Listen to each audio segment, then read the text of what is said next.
and brothers of America. It fills my heart with joy to the warm and cordial welcome which you have given us. I thank you in the name of the Mother of Religions. I thank you in the name of the most ancient in order of monks in the world. I thank you in the name of the millions of Hindu people of all castes and sects.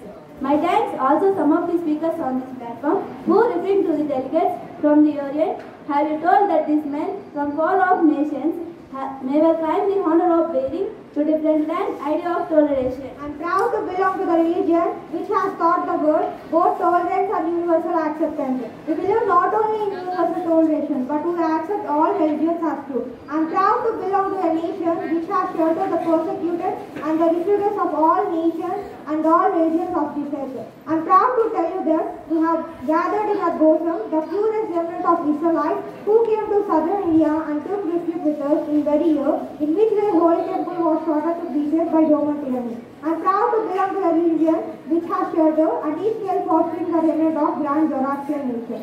I will quote to you, brethren, a few lines from a hymn which has been repeated by millions of human beings.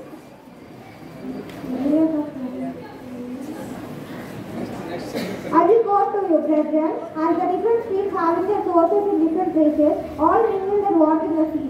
So, O Lord, the different paths which men take through different energies, waited so they appear, through could outside, all need to be.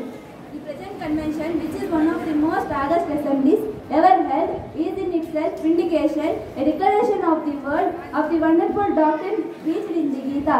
Whosoever comes to me, whatsoever form, I reach him. All men are struggling through paths, which in the end of lead to me. Sectarianism, bigotry, and its horrible descendant, fanaticism, have long possessed this beautiful earth. They have earth filled with earth with words, it often and often with human blood, destroyed civilization and sent whole nations desperate. Had it not been